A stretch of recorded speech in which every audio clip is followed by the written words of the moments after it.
Hoje nós entrevistamos o pastor Leandro Vieira, que está lançando o livro O Evangelho Completo. Pastor, é uma honra falar com você. Um privilégio, Cássia, muito bom estar aqui, podendo compartilhar, né, tanto a respeito do conteúdo quanto das razões pelas quais eu produzi o livro Evangelho Completo, portal Guia-me, um portal tão acessado por aqueles que guardam a fé no coração e também eu sei que se expande para além de cristãos. Então, um privilégio, minha expectativa é que esse material e essa entrevista possa ser útil para todos aqueles que vão acessá-lo.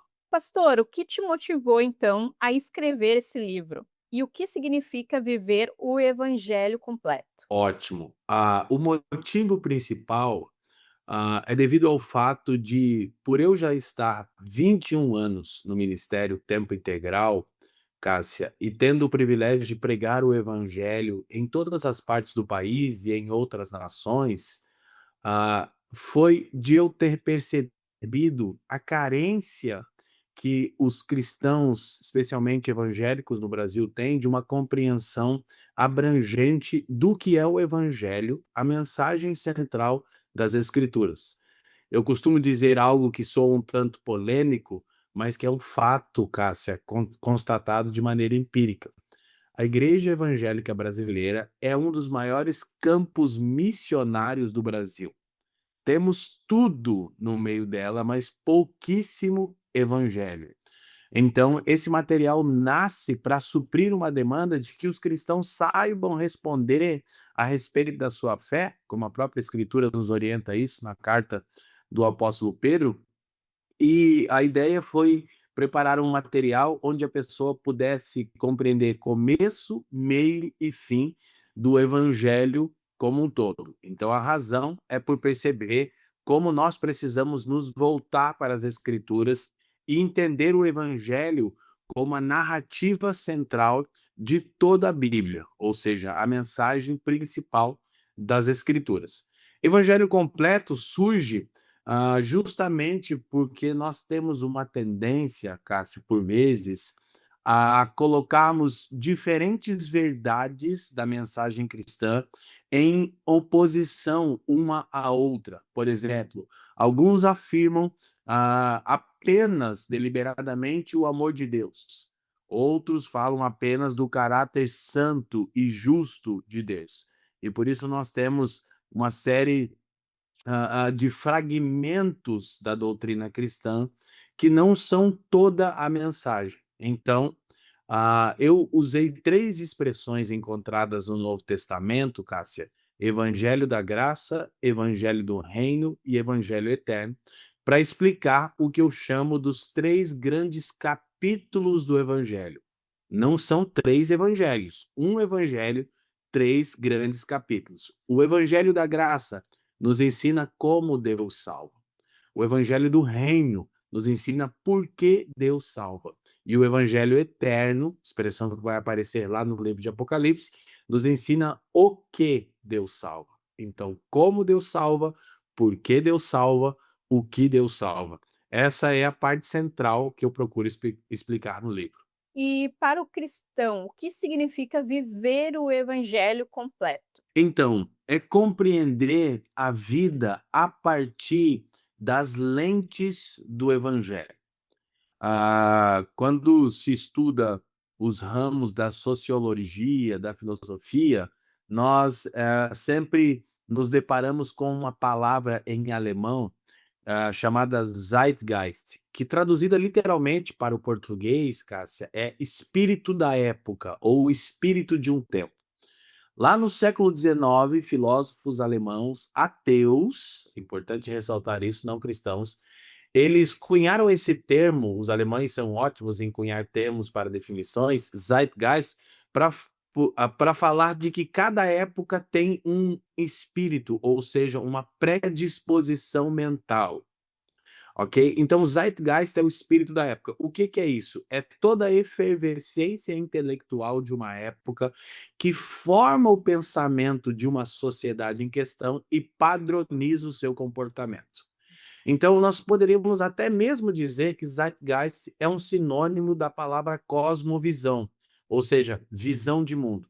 Viver o evangelho completo é aprender a ler toda a realidade ao nosso redor a partir das lentes do evangelho.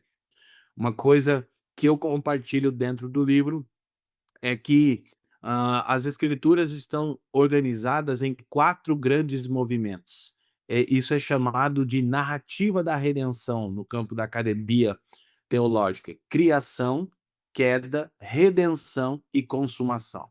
Então esses são os 4 grandes movimentos de Deus na história, e isso é a narrativa mais abrangente do evangelho: criação, queda, redenção, consumação. Viver a partir do evangelho completo, Cássia, é desenvolver a capacidade de ler o mundo não a partir do espírito da época que estamos inseridos, mas a partir das lentes do evangelho. Ou seja, um exemplo bem prático, eu trabalho um pouco isso no livro, é o seguinte: estamos observando qualquer situação. Nós precisamos primeiro fazer a pergunta: qual é o propósito criacional disso? Então, primeiro movimento, criação. Para o que Deus criou isso? Por exemplo, estamos aí numa época de muita discussão, e isso só tende a aumentar, a respeito do casamento. Poderíamos dizer, qual é o propósito criacional do casamento? Então, vamos para as Escrituras e identificamos ali. Isso é ter a lente do Evangelho. A segunda coisa, deformação idólatra, ou seja, como a queda, o segundo movimento da história bíblica, afetou o casamento. Então, criação, propósito criacional, deformação idólatra, queda. Como essa coisa afetou o casamento, como o pecado afetou o propósito criacional do casamento. E depois, terceiro movimento, redenção. Como a obra salvífica de Cristo redime o casamento, recolocando dentro daquilo que ele foi criado para ser. E no quarto ponto, como isso seria na consumação, na vinda gloriosa de Cristo Jesus. Então, isso é aplicável em todas as esferas da vida, Cássia. É extremamente urgente que os cristãos tenham a capacidade de ler a existência a partir das lentes do Evangelho, identificando criação, queda, redenção, consumação. Qual o propósito criacional dessa coisa em questão? Como a queda deformou essa coisa criada, qual é o efeito da redenção no agora e qual é o efeito da redenção na consumação. Então, isso seria, de maneira bem sucinta, a diferença de viver a partir do evangelho completo. Então, hoje, por exemplo, nós temos uma série de coisas que nós consideramos ser evangelho, que na verdade são fragmentos humanistas da cultura que nós vivemos e que nós recebemos como se fosse essa doutrina. E por não conhecermos as escrituras e nem o evangelho completo, a gente adota aquilo como se aquilo fosse uma ordenança bíblica para nós. Mas uma visão mais acurada das escrituras e do evangelho vai nos levar a viver ali a vida como um todo a partir das lentes do evangelho. Na sua opinião, quais são as principais distorções do evangelho que você nota hoje, atualmente, e aborda no livro? Ok, então isso é uma pergunta maravilhosa. Claro, ao longo da história, o evangelho sofre todo tipo de distorção. Quando Paulo escreve aos Gálatas, no capítulo 1, do versículo 6 ao 9, ele condena a igreja da Galácia por estar recebendo de bom grado, sem oposição, aquilo que ele vai chamar de outro evangelho. No contexto da Galácia, eram práticas judaizantes mais a obra de Cristo. Então, o que, que é o outro evangelho, Cássia? É Cristo e mais alguma coisa. Então, nós sempre temos a tendência de fazermos isso. No tempo que vivemos, nós estamos sofrendo a forte influência do espírito pós-moderno, que é incrédulo quanto à metanarrativa. O que é o indivíduo pós-moderno? O indivíduo pós-moderno é aquele que não crê em verdade absoluta. Ele crê que a verdade é relativa ao indivíduo no contexto onde o mesmo está. Isso seria uma mentalidade pós-modernista, ok? Mas nós sabemos que o evangelho é uma verdade universal e abrangente, verdade para todo homem em todos os tempos, em qualquer sociedade e cultura. O que, que é uma das coisas mais preponderantes hoje, Cássia? É as ideologias sociopolíticas. Então, o evangelho fica sendo sequestrado ora por uma postura conservadora, ora por uma postura progressista. Então, aí nós criamos outro evangelho, como, por exemplo, temos visto nos últimos pleitos eleitorais do Brasil, e nós provavelmente veremos nos próximos também, haja vista que a temperatura social da nação não tende a baixar. E a falta de compreensão da clareza da doutrina cristã, das escrituras e de como a igreja lidou com isso também ao longo dos séculos, há muita sabedoria na história da igreja para nós, e temos grandes exemplos. Por desprezarmos primeiro as escrituras e não termos uma visão de mundo a partir do evangelho, e depois por desprezarmos, Cássia, a nossa história cristã, que é riquíssima, a gente fica sendo escravizado e levado de um lado para o outro, como Paulo diz em Efésios capítulo 4, verso 14, 15, por homens astutos e ventos de doutrinas. Ora, nós estamos batizando o progressismo à esquerda. Ora, nós estamos batizando o conservadorismo à direita. E tendemos a achar que alguém que não toma um lado sociopolítico é alguém que não compreendeu o evangelho como um todo. Então, esse é um dos temas mais polêmicos, Cássia, mais difíceis de ensinar, e no livro eu vou falar de como a igreja pode abordar essas questões a partir de uma visão bíblica. Um exemplo bem prático é o seguinte: eu costumo dizer que o conservadorismo, que se vê na posição política de direita, ele empresta valores do evangelho. Por que empresta? Porque ele reconhece a dívida. O pai do conservadorismo é Edmund Burke. Ele foi criado por pais cristãos, ok? Católicos e protestantes. Então, vários princípios do conservadorismo são emprestados do cristianismo. Os conservadores tendem a reconhecer isso. Por isso eu digo, o conservadorismo empresta valores do cristianismo.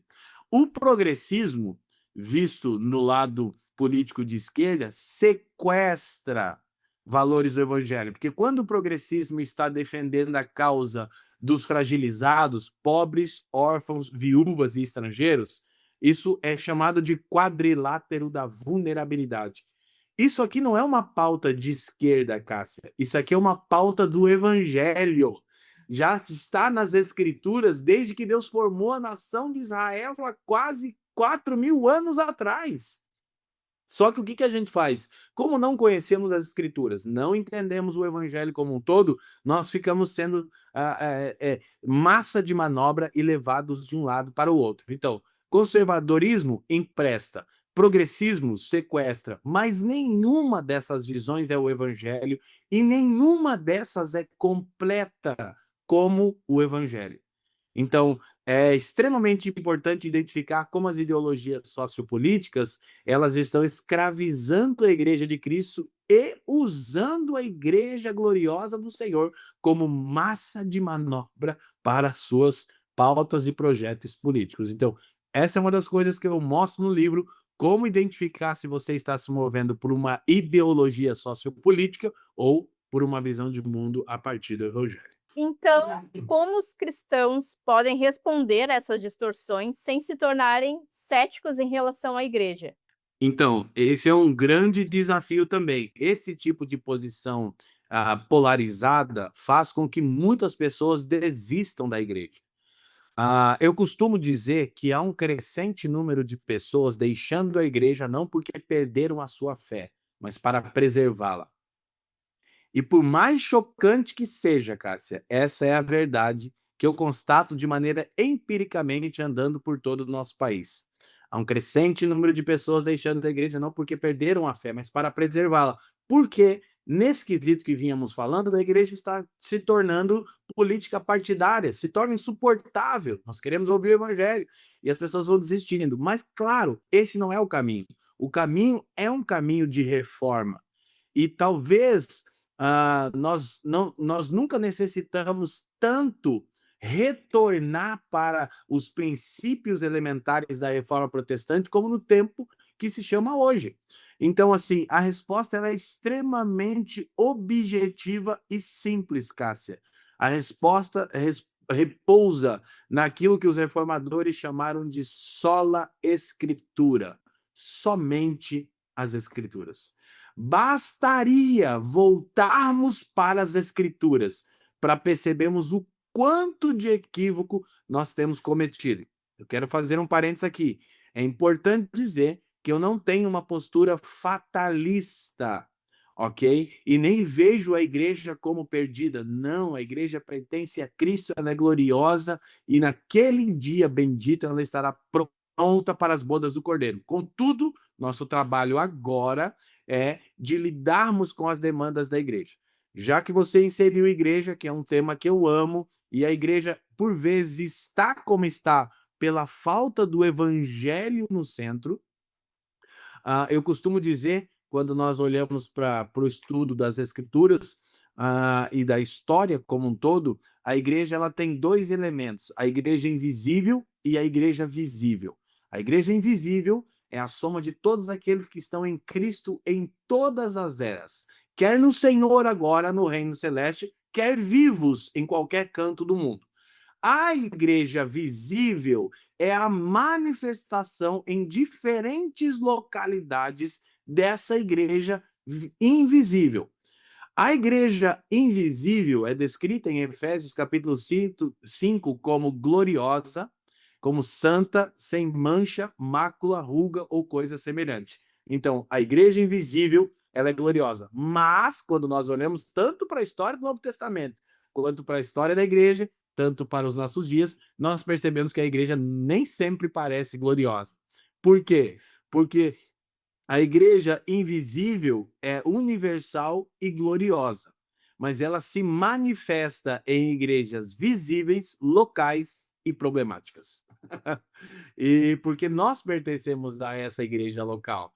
Então, nós não devemos desistir da igreja de maneira nenhuma pelos erros que ela comete. Nós devemos colocar de novo o evangelho no centro da vida da igreja. O evangelho precisa voltar urgentemente para os púlpitos. Como eu disse, há sim muitos e muitos ministérios e pastores fiéis no Brasil, graças a Deus há. Importante dizer, a grande maioria deles fora da grande mídia, Cássia. Mas há muita gente fiel no Brasil. Contudo, infelizmente, aqueles que têm larga escala de alcance, em sua maioria, não todos, obviamente, já perverteram o evangelho, tornando ele meios de conseguir suprir seus interesses. Então, a resposta pragmática e objetiva é só a Escritura, é voltar para aquilo que os reformadores lutaram no período da Reforma Protestante. E nesse contexto, qual a sua mensagem àqueles que estão desigrejados hoje, que talvez vão assistir essa entrevista? Então, primeiro, houve uma época na minha vida que eu também desisti da igreja, há mais de 20 anos atrás. E eu fiz isso por ignorância, justamente por não entender a tensão entre igreja invisível e igreja visível. A igreja invisível é universal e gloriosa, a soma de todos aqueles que estão em Cristo em todas as eras. Mas ela se manifesta em igrejas locais, visíveis e problemáticas. Por quê? Porque nós estamos em processo de santificação e de transformação. O meu conselho é para que você procure igrejas centradas no Evangelho. O livro Evangelho Completo ajudará muitas pessoas a discernir o que é uma igreja de verdade. Isso não a partir das minhas opiniões, a partir das escrituras e de toda a história da igreja. Eu vou dialogar aqui com mais de 80 autores, Cássia, para mostrar que eu não tenho uma ideia nova. Não quer dizer que o evangelho não estava completo até o meu livro chegar. Jamais, não estou envaidecido. Mas que nós devemos retornar para o seio da igreja, porque a igreja é o projeto de Deus. Eu costumo dizer que nós podemos resumir a narrativa bíblica no fato de que o Deus triuno deseja uma família. Então, a igreja é o jeito de Deus nos ensinar a sermos família do jeito dele, com todas as dificuldades de ser uma família composta de pecadores, assim como eu e você e todos aqueles que alcançarão essa entrevista. Então, a minha recomendação é: não existe vida fora do corpo de Cristo e é impossível comprometer-se integralmente com Cristo e parcialmente com a igreja. Todo aquele que se isola, ele é egoísta e insurge-se contra a verdadeira sabedoria. Provérbios 18:1.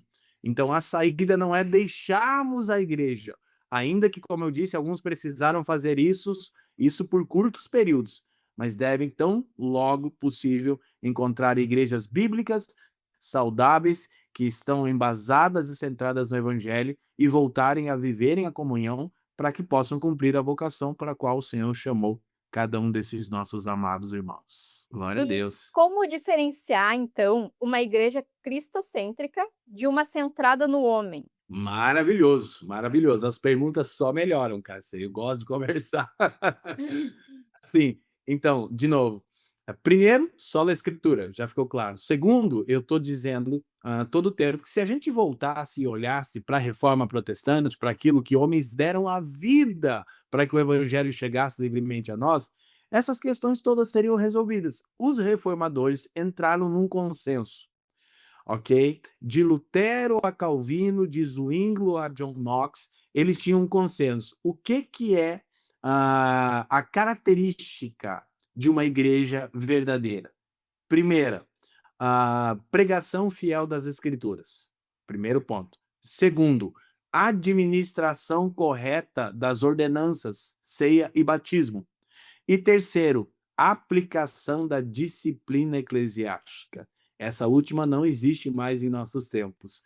Então, todos os reformadores, de novo, homens como Lutero, homens como João Calvino, homens como John Knox, homens como Zwinglio, homens que Deus usou poderosamente na história da igreja, que, claro, tiveram seus problemas, porque são homens como nós, todos eles, e depois posteriores a eles, homens como Charles Haddon Spurgeon, Martin Lloyd Jones, enfim, grandes teólogos eruditos que já nos deixaram, e também outros que nós poderíamos mencionar agora, que abraçam uma tradição robusta teológica, como Tim Keller, que recentemente partiu para o Senhor, John Piper, enfim, são muitos teólogos, todos eles têm acordo que as marcas distintivas de uma igreja verdadeira são pregação fiel das Escrituras, administração correta das ordenanças, aplicação da disciplina eclesiástica.